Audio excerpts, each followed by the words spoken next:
Today our guest on the Dream Big series is Wayne Rouse. Wayne is the founder and promoter, owner of the largest country music festival in the state of Kansas. I've been really excited to interview Wayne because I just kind of wanted to know where, when you start something that turns into a festival that's this big, how did you start it? Do you start small, work your way up, or do you just jump in head first? And we definitely got into that in today's interview, and it is fascinating to spend time with somebody that just goes all in. Somebody that is being prepared to lose. At that time, it would be more if you started a festival today, but at that time, he had to be prepared to lose $500,000 to even just set your foot in the door. And so Wayne's going to talk about that. There's a lot of regional and local groups that would just absolutely love to play in this festival. And we got into some of the things about what it takes to play the Heartland Stampede Festival, which is what it's called. It used to be the Country Stampede Festival, but they moved from Manhattan to Topeka a while back, hence the name change. So with that, today, I'm looking forward to this and enjoy this interview with Wayne Rouse. This is Chad Borkwin, and this is the Dream Big series. I am a professional musician and recording artist that has been fortunate enough to learn how to get paid doing what I love. But this didn't just happen for me. In fact, I have years of doing things other than music that have all played a part of the success I get to experience now. But more importantly, I've learned the value of having the right people speak into my life and how that is the key to breaking free of old limiting habits.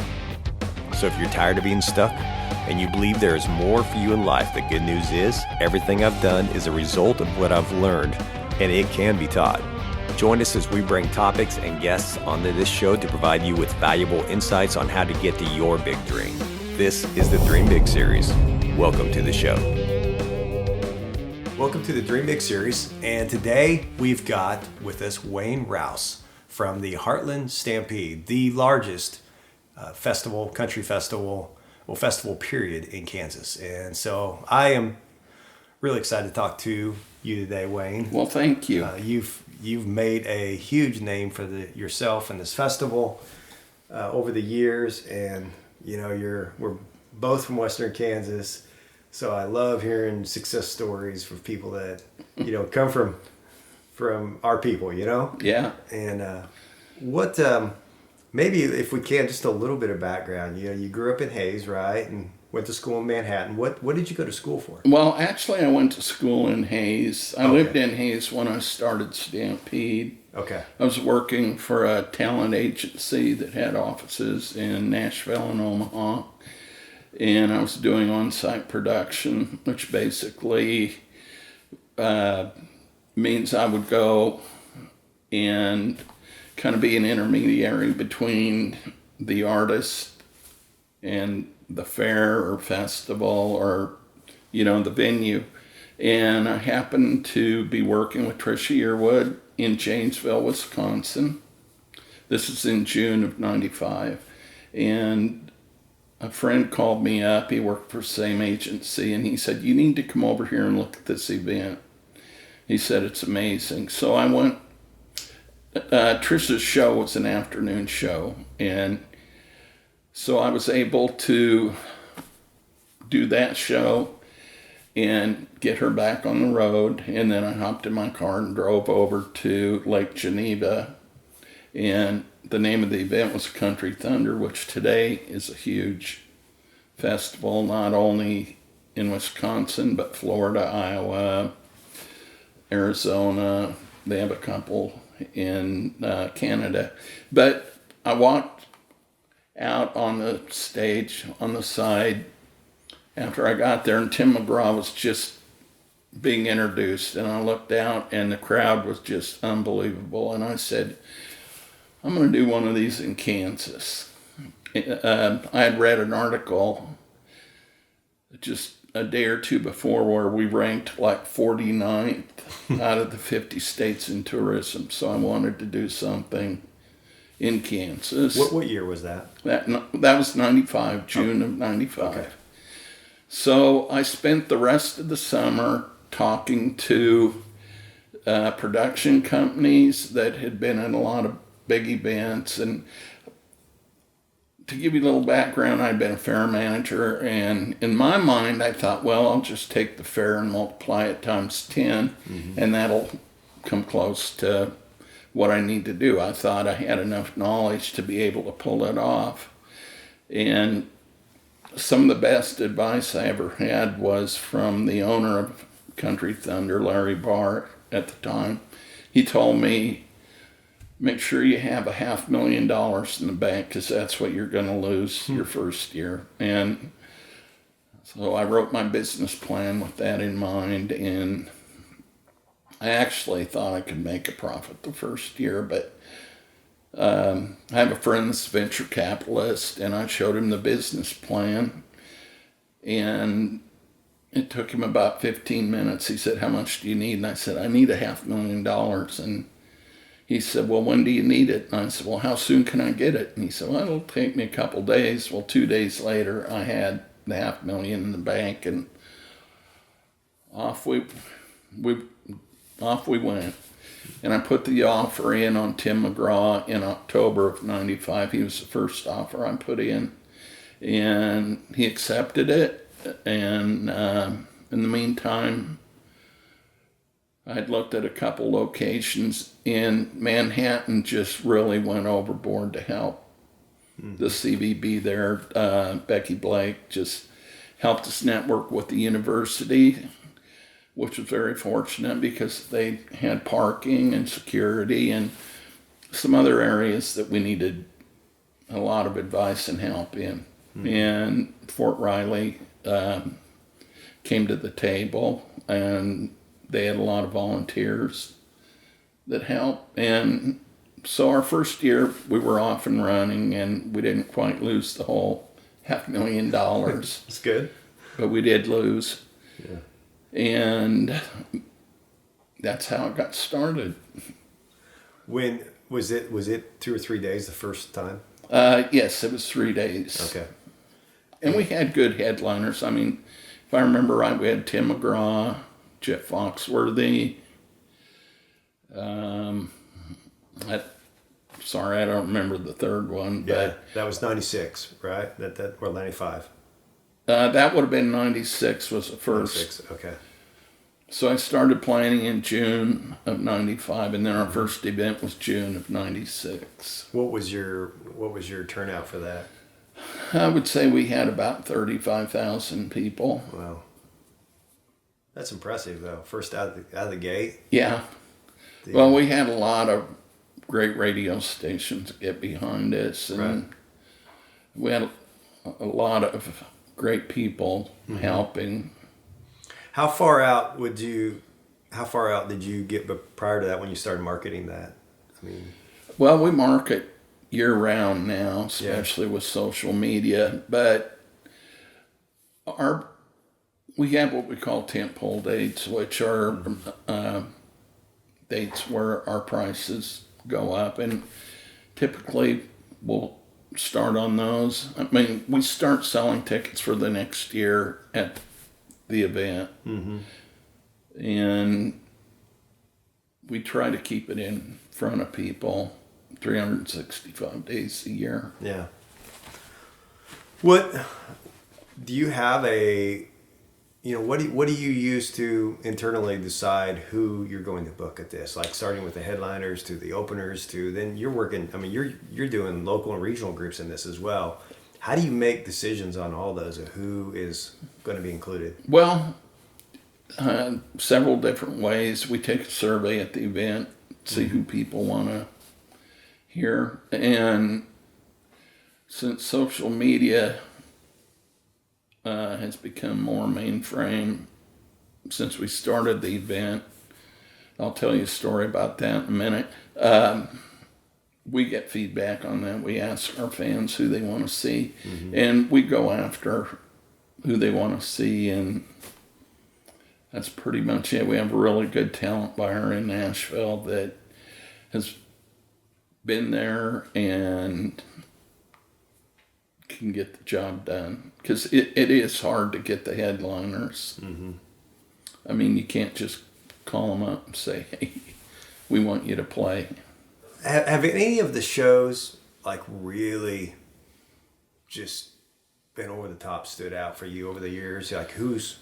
You know, we really don't get to watch the shows. Probably not, huh? There's been a couple that I just, you know, Brooks and Dunn is one that I love, and Eric Church. Mm-hmm. I have a friend with Getty Images told me, make sure and catch the first 3 songs of Eric Church. So I did that because I value his opinion, and what a show. But aside from that, you know, we'll catch a little bit of the show, but very seldom do we get to see the shows because we're tied up with all the other things. Yeah. What, on the Eric Church one, I mean, was there something specific? I mean, obviously he's very talented. Well, his pyro was amazing. Was it? Unbelievable. Yeah. But it was just so well produced that it just blew everybody away. Wow. I imagine you've probably, what do you take about a 2-week nap after these things, or? No. Vacation or anything? Or? I wish. Yeah. No, I mean, you know, we're putting it to bed, and we have a lot of payroll. Yeah. And it takes us till about July 15th. So 2 to 3 weeks to really mothball everything, and then it starts all over. You've got your VIP renewals and just different aspects of the festival that you have to deal with. What, like when groups, we've got a lot of musicians watching this podcast or listening to these podcasts, and some of them are country, and some of them are going to be watching this thinking like, wow, I would love to play there, you know? And I'm sure that list is massive. I'll bet I get 3 or 4 submissions a day from all across the U.S. Mm-hmm. And out of respect, I read every one of them. And if they send, you know, a video or an electronic press kit, I look at it and listen to the song. But to be honest, you know, say for instance, I'll get a request from Florida, and it's somebody that just, you know, is local or regional down there, but they're not really going to sell any tickets for us up here. Mm-hmm. That's one thing I try to explain to them, that, you know, we've got so many submissions from great bands that are regional that I can't afford to really pay you. Yeah. You know what you're asking, and because they just wouldn't sell any tickets. Yeah, and that makes a lot of sense. I mean, because I think that the big thing for an artist to figure out is it's a business on both sides. You know, right. It's a business on your side, and it's a business on the artist side. And if tickets aren't going to be sold, then there's a displacement of value there, right? Yeah. Yes. I mean, I think that's what I'm hearing you say. But it's difficult because sometimes you get, well, many times you get really great talent. There's a lot of great talent out there. Yeah. And I wish we had enough room to put everybody in there, but we have 2 secondary stages, and then we have another stage in VIP, and then we have one in a hospitality tent. So it kind of narrows down, you know, what we can do. Yeah, for sure. The music industry is drastically changing, and for the better. The power to have a successful music career is in your hands and no longer up to a few gatekeepers. The key is having the right information, the right tools, and committing to do the work. I want to help you jumpstart your career with my free ebook called Play Music, Make More. This free ebook is everything we've done with our own group, as well as what I've learned being an entertainment agent, and it's all played into the success we've had as independent artists. Visit playmusicmakemore.com to get your free copy today.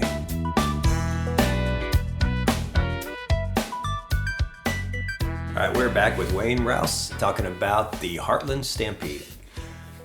Wayne, what I'd love to hear a little bit about is, to back up just a hair, there is a mindset that you had to say, I'm going to go do something of that magnitude.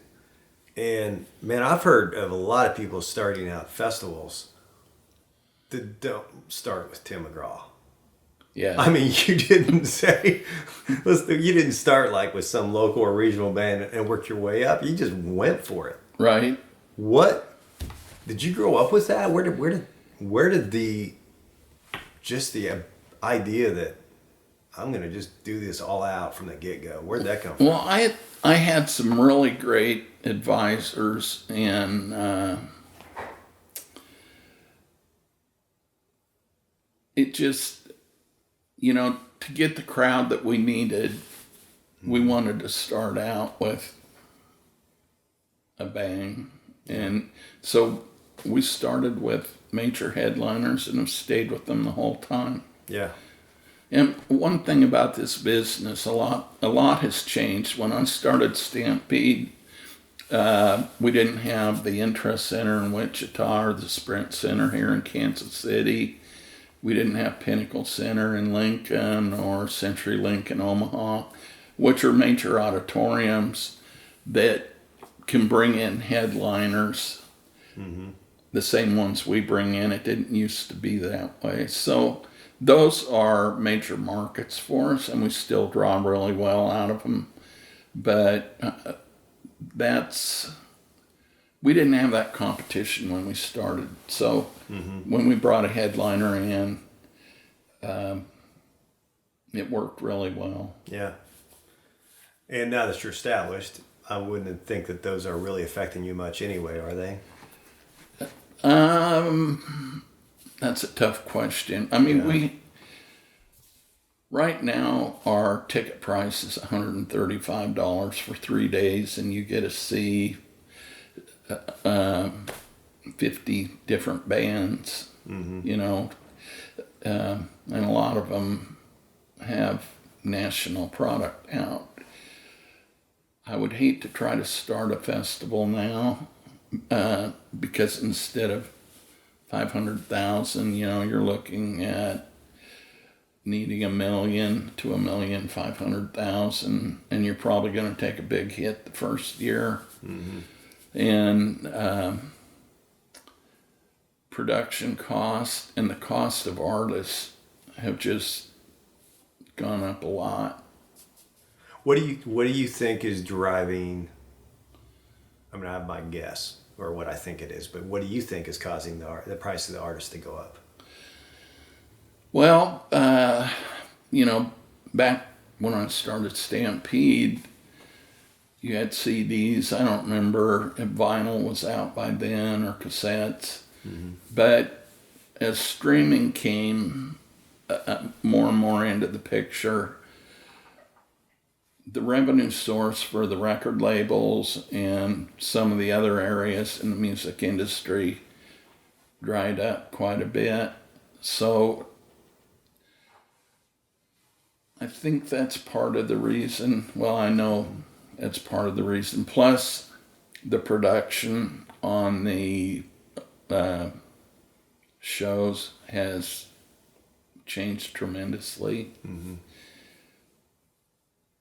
And the artists aren't making the money off the records or, their music like they used to.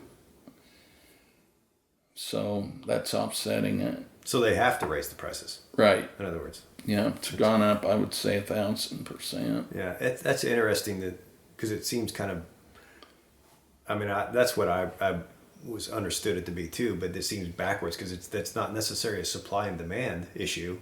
It's more of the artist needs more, so they're asking for more. Right. Right? Right. I mean, Yeah. how many industries does that happen in? Right? Yeah, this is an interesting industry. Yeah, for sure. So over the course of booking these acts, I mean, I know a lot of them are through labels. Have you booked any big ones that are still independent or? Well, for instance, that's a hard question.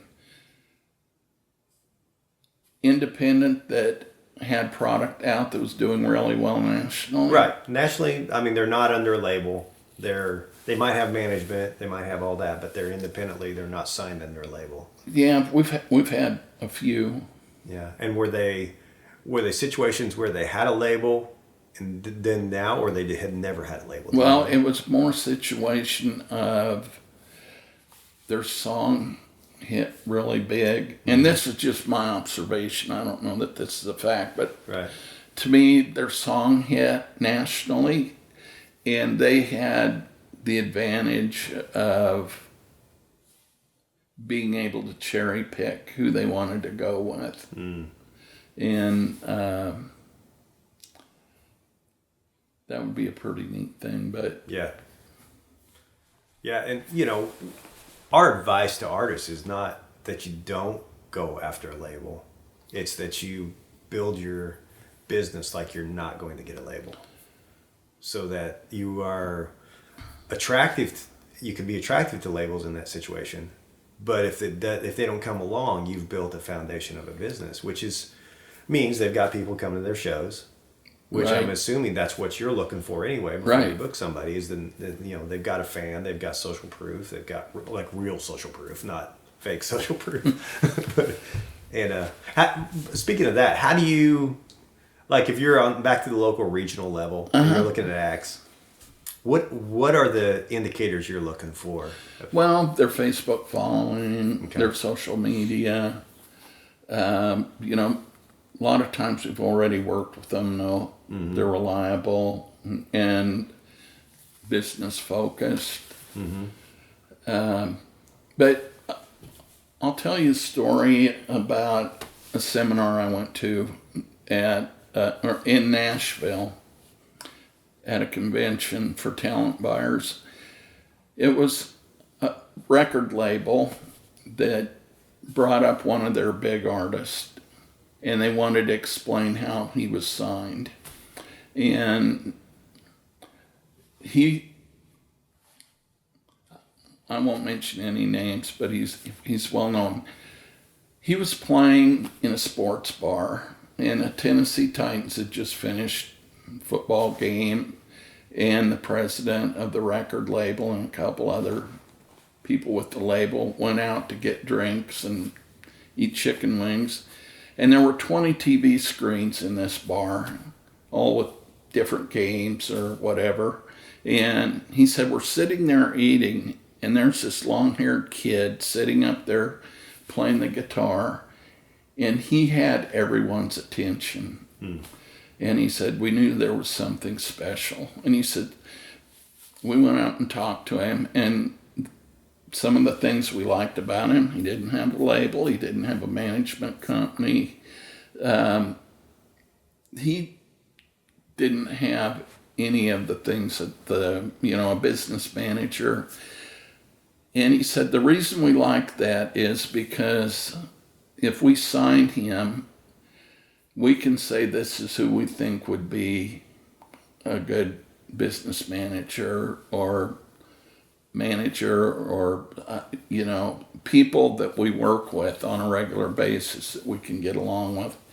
And that makes sense because, I've known some artists that didn't have that advantage, and it ended up affecting them. Yeah. What year was that? Do you remember that happened to it? Maybe 10 years ago. Okay. Interesting. And they're massive now, huh? They're big. They're good. Yeah. Interesting. And so, I read a little bit that you do some.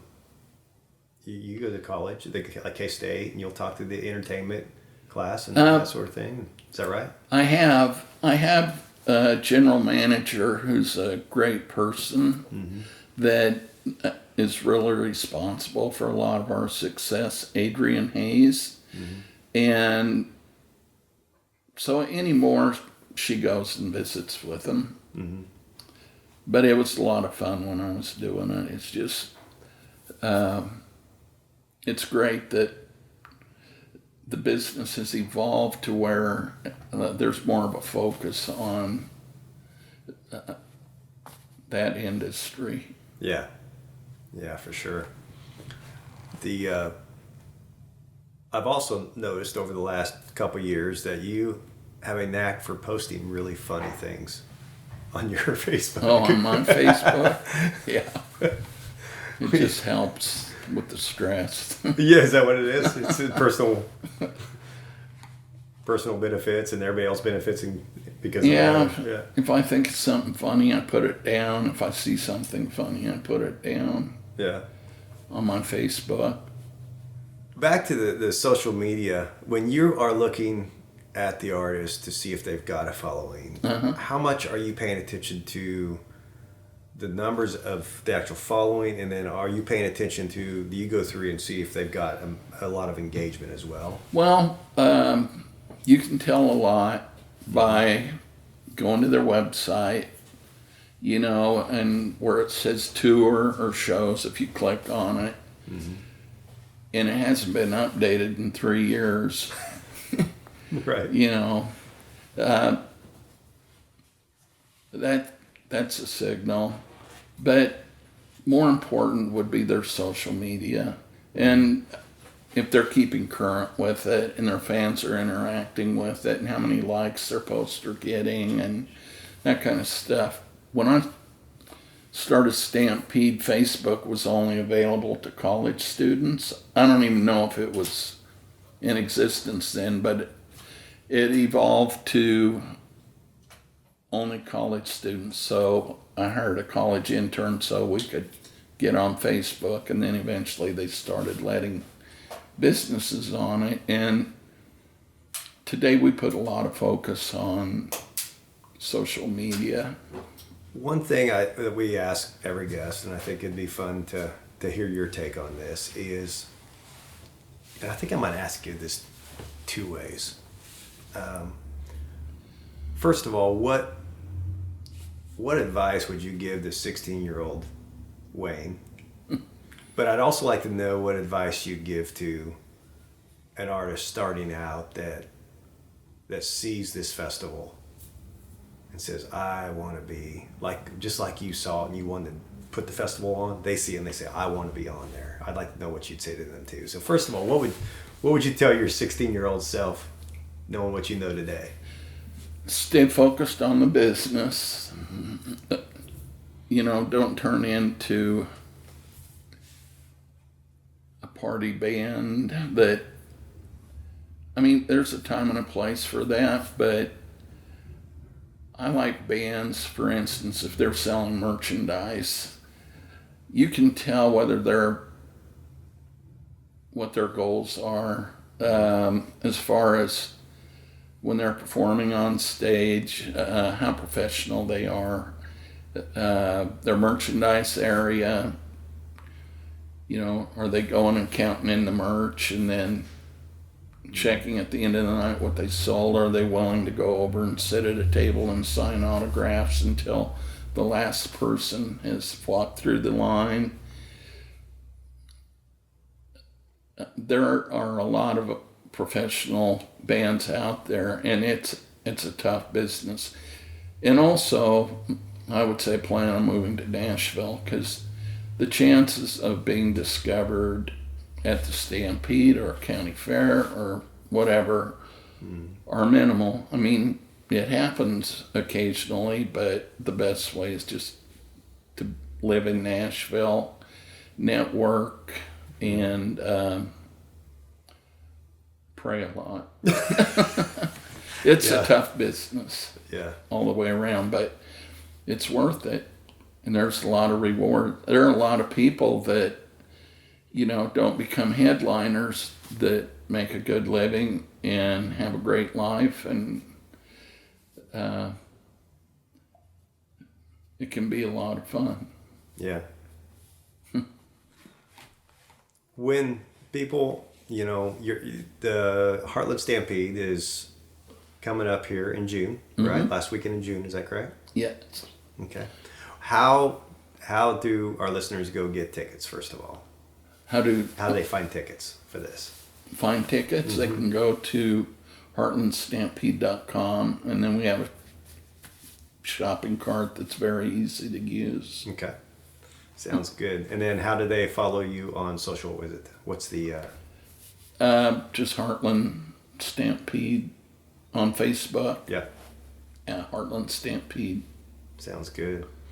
Man, I tell you what, I first of all appreciate you making the drive to do this. Oh, glad to do it. I had some meetings. That's good. Today, so I appreciate you letting me do this. I do want to point out the success of the event is the people that have helped do it. I've been very, very, very lucky. It takes a lot of people, and we have some of the best. Yeah. Well, and my hat's off to you for leading an organization that can, team up and put on something like that. Well, thanks. I'm lucky again there. Yeah. So, thank you again, Wayne. Man, yeah, I appreciate it. Thank you. It's been a lot of fun. We appreciate you listening to this interview with Wayne Rouse from the Heartland Stampede, and would encourage you to visit and support the Heartland Stampede website and Facebook, and just, show them your love. We are in a time here where live music is definitely in unprecedented times, and the more support we can give to the people that are responsible for putting on these events, the better chance we will have of them being around and thriving once we get through with all this. So, you can visit the Heartland Stampede website at heartlandstampede.com. We'll have that in the show notes as well. Also, just a few little insights on who's coming this year to the Heartland Stampede is groups like Luke Combs, Toby Keith, Cody Johnson, Ashley McBride, Clay Walker, and on and on and on. So once again, support these guys. Let them know that you care and love them and appreciate what they do. And thank you again for listening to the Dream Big series. You've been listening to the Dream Big series. We would love to hear from you, so please leave us a comment on your favorite podcast platform.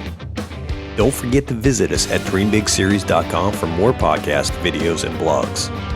Also, let us know if you would like to bring the Dream Big Series event to your school, corporation, or organization. Thank you for listening to the Dream Big Series.